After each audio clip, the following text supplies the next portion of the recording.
Welcome to From the Bleachers. I'm your host, as always, Shamus Clancy, coming to you from the wonderful Bleeding Green Nation Radio Podcast Network. Now, make sure you're following us on Instagram, at Bleeding Green Insta, which I run, obviously, at Bleeding Green on Twitter, too. And also make sure to check out our YouTube channel, Bleeding Green Nation. Just looking up on YouTube, we'll have the link in the podcast description today. I've been putting all my podcasts on there. Going to do some more video content as we get closer to NFL draft season. About a month away, right? Well, it starts April 29th on a Thursday night first round. I'm excited for that, as I'm sure you all are as well. Again, recording this about 3 p.m. Wednesday afternoon, March 24th. Yesterday, news broke. Who is always the most popular guy in town in Philadelphia? Is it the stars, the elite role players, the fan favorites, the underdogs? No. The most favorite player in Philadelphia is always the backup quarterback. Am I wrong? Who's always he's the mystery box. Our quarterback stinks. It could be anything. Who's the next quarterback? Let's throw him in there. He could be better. Look at the jersey I have behind me if you're watching on YouTube. I put a new jersey up every podcast behind me, hanging on my wall. Today, Jeff Garcia. He's our baby. This year's our year. Jeff Garcia. Just bought it on eBay. You guys know I'm an eBay aficionado. Rocking this sweet 1915 Phillies hat. It's not actually from 1950. Quick aside, I submitted a picture to the Phillies social media, I think last summer 2020. They were like, oh, let me see pictures of you and your dad at a baseball game. And I had this sweet pic of me and my dad at a Phillies tailgate. I think I was a freshman year of college, like right at the end. I was about to, finish up the spring semester and be home for the summer. My dad takes me down. I think it wasn't a home opener, maybe one of the first weekend games. It was still a little chilly, maybe a Saturday afternoon game, rocking that J-Roll cream jersey. So I sent him a picture of that to Philly social media. Probably shouldn't have. I was drinking a beer. I'll just say it. I was drinking a Rolling Rock. And I was 19 years old. They probably shouldn't have let me do it, but I did it anyway. So maybe they're in trouble for posting that picture. Maybe not. Maybe it doesn't matter. Just funny. Anyway, because they really liked the picture, they included it on Twitter, Instagram. They did a big collage, and one of them, me and my dad, are front and center. So they sent me this sweet hat. Has what does it say on the side? Philadelphia National League Baseball Club, baseball, 2 words. You didn't know that back in the day? It was 2 words. History lesson. Michael Kiss and Mark Schofield used to do those crazy, Greek history little chats at the beginning of the QB show, but now I'm giving you a little Philadelphia history. How about that? All right, all that aside, yesterday, the Eagles signed their new backup quarterback in Philadelphia this year. Could there be a more Philadelphia guy that would get the fan base riled up in either direction than this guy? The only person who could have evaded such an emotional response in terms positively and negatively, it would be in a different stratosphere, but it'd be Nick Foles.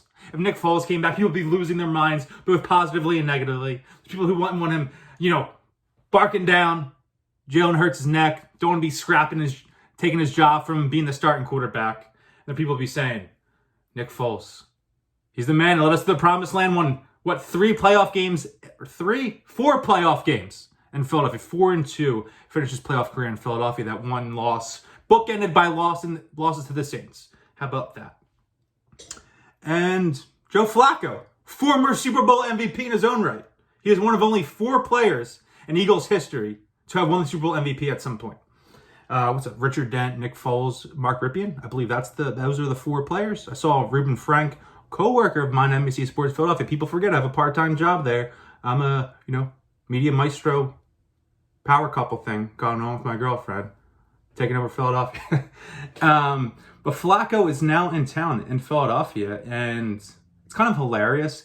They gave him way too much money. BLG had a couple great tweets about this. He got a 1-year deal for $1.5 million last year for the Jets to back up Sam Darnold, and was clearly, when he was on the field, the worst quarterback in the NFL, not even particularly close. So he was the worst quarterback in the NFL, is older, and got more money. There was no hometown discount for the Audubon, New Jersey native, the guy who played at the University of Delaware. Put a little picture on Instagram I liked the other day. I guess it was a picture of him and his brother wearing these sweet Eagles V-neck t-shirts with a turtleneck underneath saying, I gotta go find that shirt. They're kids, you know. But if he has that shirt, he should go sell it on eBay, but he get a lot of money. I mean, maybe he doesn't need it because he got $3.5 million guaranteed for some reason. Great job, Howie. They're so cap-strapped that they gave maybe the worst quarterback on the market $3.5 million guaranteed. It is in the grander scheme of things. Does giving Joe Flacco that money really matter? No. But it's like a microaggression. All these little things that add up, the extra 2%, this rolling, this snowballing of poor decisions since March 2018 is increasingly catching up with the Eagles franchise, Jeffrey Lurie, and Howie Roseman. $3.5 million for Joe Flacco. I would have just rather taken Nate Studfeld for the vet minimum. Flacco's the backup quarterback.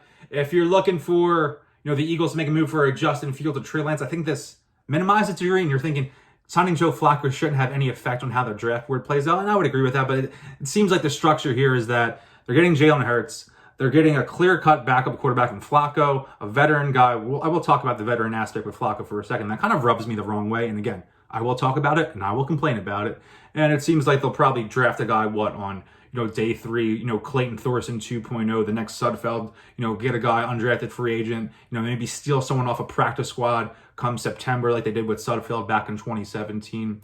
But I would expect that the quarterback depth chart at this point, Jalen Hurts, QB1.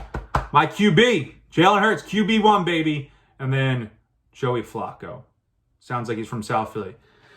So my issue with Flacco goes beyond the contract, and I think there were some initial thoughts that I don't know definitively yet. Jimmy Kempski from the Great BGN Radio is the comp pick master on Twitter and in the Eagles media circle, and he originally said that the signing of Flacco might cancel out the theoretical 5th round comp pick the Eagles would get back for the signing of Jalen Mills, and what would that be? The 2022 NFL draft, and that might not be clear yet. If they lost a comp pick to give Flacco $3.5 million. If they give up a 5th round pick in the future to sign Flacco, disastrous move from Howie. They just need, people are going to be like, whoa, they're not good at drafting anyway. What does it matter if they lose draft picks? Give them as many shots at hitting a home run as possible. You could have the worst player in baseball. If he gets enough at bats, he's going to hit a home run eventually. Remember the Golden Age Phillies? I saw Michael Martinez hit a couple home runs. Get him enough at bats. Something's good's going to eventually happen. Law of averages. He'll hit on a pick eventually. The more picks, the better. The easier it is for him to find good players for the Philadelphia Eagles. So the comp pick situation comes into it, and they lost a comp pick for doing this. Blowing a fuse. I'm going to be mad. And I guess we will see that, and I would refer to people like Jimmy and other people on the Eagles beat who know more about the comp picks. I mean, I'm self-aware. I stay in my lane. I know what I'm doing. Yeah, I have more analytical and more serious takes at times, but, it's called From the Bleachers from a reason. I'm giving the fan perspective. Yeah, I am. I'm in that gray area between a media member. I work at NBC Sports Philadelphia, and they kind of allow me. The whole thing is what the authentic fan, the voice of the fan. I kind of bring that as a trade-off for more of their traditional beat writers. They allow me to be me, and that's all I can ask for. And sort of the great people here at SB Nation and BGN Radio, BLG. The new overlord, Michael Kiss as well. Tons of great people I've interacted with, and I'm happy to fill that role. I will get upset at this. Joe Flacco, at every turn, he spent the last 3 seasons on 3 different teams. He hasn't sounded like a team player in any of those situations. So, in 2018... the Ravens trade up coincidentally with the Eagles for the 32nd pick since the Eagles won the Super Bowl. People forget if you win the Super Bowl, you get the 32nd pick in the draft next year. So the Eagles had the 32nd pick because they won the Super Bowl. Little fact, they won the Super Bowl. So the Eagles trade back with the Ravens. Ravens go up to 32. They get Lamar Jackson. Joe Flacco had been entrenched as the franchise quarterback there for a long time. Had a Nick Foles-esque performance in the 2012 NFL playoffs, won Super Bowl MVP for the Ravens, got a gigantic contract that he never lived up to because he was never really that great to begin with. He caught fire in those playoffs, and you have to hand it to him. He should be a legend in the DMV area of Baltimore forever. And, you live with giving him that contract if he gave you those highs. of the Super Bowl, and they were making the playoffs all the time because they had, a stellar defense for nearly a decade. That NFC North, those NFC North battles between Baltimore and Pittsburgh were some of the best in football during that era of the NFL. But the time for the Flacco era was over. So they bring in Lamar Jackson. Flacco's doing poorly in the 2018 season. And then you have Harbaugh. There's John Harbaugh. That's John. Jim is the former Michigan guy, right? So then you have Harbaugh. The people talk now, he's a consensus top 5 coach in the league, maybe top 3. People are talking about firing him in that 2018 season. They make the switch to Lamar Jackson. They're doing that little bit of that Carson Wentz, Jalen Hurts thing where, Lamar's coming in, getting some snaps, and, Flacco's getting, peed off, and it doesn't go well. Flacco did not take that draft pick well, and understandably, you're the entrenched guy. You don't want to give up your job, but at his age, what he had been through, it wasn't like Aaron Rodgers in 2020 where he wasn't on the decline. It wasn't like Carson Wentz in 2020 where he wasn't necessarily on the decline at that point. Maybe he was more so than we even realized when the Eagles selected Jalen Hurts. Flacco's time was over. It was time for the Ravens to restart, and there was a lot of tension in the locker room between Flacco and Lamar, and then Lamar takes over in the middle of the season. That doesn't go well with Flacco. Flacco leaves that offseason, goes to Denver. Drew Lock, they draft Drew Lock in the second round in 2019. The Denver Broncos do, and Flacco's like, I'm in there to be a starter, and there was again a contentious relationship between Drew Lock and Joe Flacco. Flacco moves on to New York. Seems very dismissive of the entrenched starter and Sam Darnold, who just 2 years prior was a top 5 pick in the NFL draft by the Jets, and he's like, I'm the starting quarterback. It's my mindset to have a starting quarterback, which you have to respect. He's a competitor in the National Football League. He's made the playoffs 100 times. He's won playoff games. He won the Super Bowl. He has a Super Bowl MVP, for Pete's sake. But at the same time, you got to be realistic. So that's my kind of concern when you're bringing Flacco in, is that this isn't, Doug Peterson in 1999. This isn't Chase Daniel in 2016. This isn't the typical guy you bring in when you have a new coach who's trying to bring in a quarterback he has familiarity with in his system. This is a guy who has a brand name. It's from the area, so there's people here that are going to be amped for him. And you have an unproven quarterback as a starter right now. As I say every podcast, I feel like I'm the biggest Jalen Hurts guy at Bleeding Green Nation on BAJN Radio. Maybe the biggest Jalen Hurts guy and the entire SB Nation network. And I wear that proudly. But he's really unproven at this stage. And they're bringing in a guy who has a poor history of connecting with the other quarterbacks in the locker room. He turned 36 this past January. He has to be self-aware enough to know that his best days are behind him. He's coming here to be a backup quarterback. He's signing in Philadelphia to be close to his family, going to play out the last, year or two in Philadelphia, maybe get a spot starter or two, some mop-up work, all of those types of things. He has to be realistic about that and, take into consideration, what does his legacy want to be in the NFL? Does he want to end it on a good note and be this great teammate and illustrate to other young quarterbacks what it took for him to win some playoff games, what it took for him to win the Super Bowl, what it took for him to be a leader on those teams, to have the command of the game in the biggest situations in the entire sport or in the entirety of sports overall? Every sport in the globe, Super Bowl. When people say World Cup, biggest thing in sports, probably NFL, quarterback, Super Bowl, biggest game in all of sports, don't care. It's got Flacco coming in.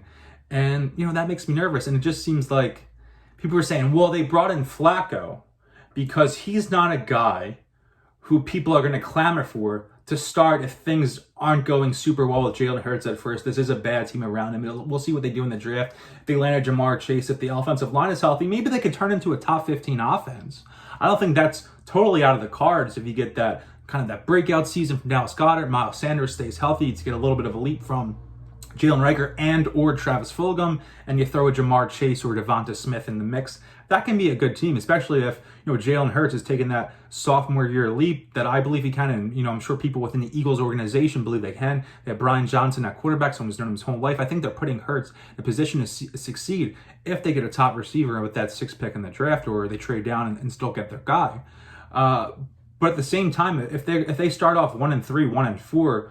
I saw some people on Twitter being like, well, no one's going to call for Joe Flacco if they're 3-6.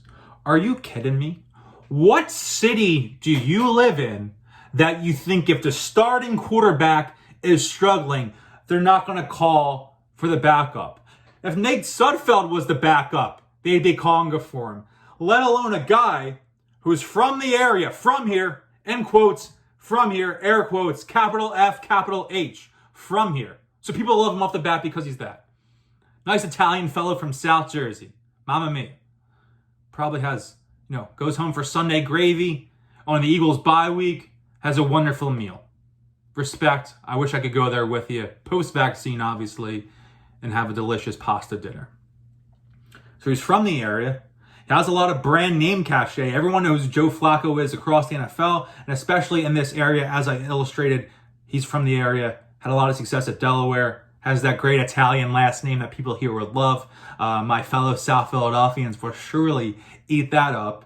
And he's also a guy who's won. Now, has he won a playoff game recently? No, but he has a ton under his belt. And just like we love Nick Foles forever because he won that Super Bowl MVP. And, we always thought like, oh, what if we kept Foles? We could still win in games. We know we could win with him. We've won with him before. People even wanted to trade for him this offseason. It could have been a theoretical deal where Wentz went to Chicago. We got Foles back. Maybe Hurts is the starter. If something doesn't go right, we could throw Foles in there because we have that trust in him. There are going to be people who think that Joe Flacco can still be that guy. We're going on, what was that, 8 years ago at this point, but, Super Bowl MVP is something that lasts forever. And that's going to be in people's minds if Jalen Hurts, struggles a little bit at the start of the season, adjusting to Nick Sirianni's offense. Maybe they get a tough, this looks like going to be a really tough schedule this season. There could be a situation where they're playing Kansas City and Tampa Bay, in the first month this season. I know both of those games are home. They get a tough divisional game. They open up on the road in Washington. It could be a really tough start to the season for our Birds. And that's a situation where people might be saying, hey, Joey Flacco, is he elite? Make sure I do a weekly mailbag at Bleeding Green Nation. And, if you like this podcast, if you like my tweets, which you should be following me on Instagram and Twitter at Shamus Clancy. If you love my writing, you love my podcast, you got to check out my Philadelphia sports newsletter from Broadsheet with Love, patreon.com/Shamus_Clancy. Bring you tons of great Eagles, Sixers, Philly sports content every Monday through Friday morning. Just $2 per month. You get 20 newsletters. You're ripping me off if you sign up. Anyway, Flacco, he's here.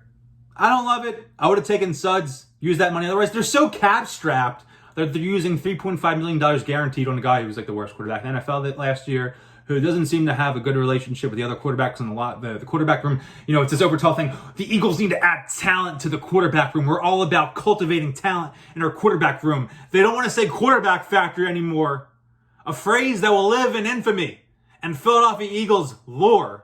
But they're saying QB room now. They want to have all this talent in the QB room. But what happens if those guys don't get along? We saw it last year. Jalen Hurts, Carson Wentz, contentious relationship. They had talent in the QB room. I guess in some way, it was a quarterback factory with these guys who were superb talents in their own right. Maybe they didn't execute the best in the field, both of them in that regard, but they were talented. The same thing's going to happen. Flacco has a great resume to his name, and Hurts is this upstart guy a lot of people are getting excited about. Flashed a lot at the end of those last 4 starts of the season. Whole off season with him as the the QB1, taking all those reps, going to add some more talent to the offense in the draft. There's going to be talent in that quarterback room. What does it matter if the relationships aren't there? So that's what I'm concerned about. We're at the 18, 19-minute mark. We can wrap things up. This was brisk. This was nice. Little Flacco talk. There's some other things I want to talk about. Carson Wentz's comments on the Pat McAfee show. I could have gotten into Nick Sirianni's press conference from last week. Maybe we'll touch that as the offseason goes on. More things come up. What I will want to do, I know I'm doing this more video content. I really enjoy it. Be sure to subscribe to our BGN Instagram page, our BGN YouTube page. Also follow us on Instagram, obviously, at Bleeding Green Insta. But I want to do some more YouTube content on there. Be sure to subscribe. If you're liking the videos, if you have feedback, shoot me a tweet. Shoot me an email at shamusjclancy at gmail.com. Really excited to do more multimedia content here at BGN, the best place for Eagles content on the entire internet, best podcast, best everything. Draft season is upon us. We'll be doing a ton more content with that, and I think in the next week or two, one of my buddies, Big Oil and Ryan Jones, on to do a live mock draft. I know I did a mock draft pod a couple weeks back. I think it would have been the first video podcast that I did that was uploaded on YouTube, but I'm gonna try to get us all of our faces on there, maybe do a screen share where we can see the draft board, how it plays out for everyone. So I'm excited to do that. I'm excited to just, talk Eagles, do some recordings, and just share in my love with the Birds, and, more often than not, my hatred of the Birds, I guess you could say, with how much they drive us crazy. But that's it from me. Follow me on Twitter and Instagram at Shamus_Clancy. Newsletter, BGN Instagram. You know all of those things already. Go Birds. Got my Phillies hat on. Hoping for a good Philly season. Hope they win a division. Tough division this year. Tons of talent in Atlanta and Washington and New York. But I think our Phils can do it. And I also want to say Sixers. Currently in first place in the Eastern Conference. Keep that up. Love the Sixers. Go Birds. Let's get after it. Joe Flacco, welcome to Philadelphia. I hate that you're here.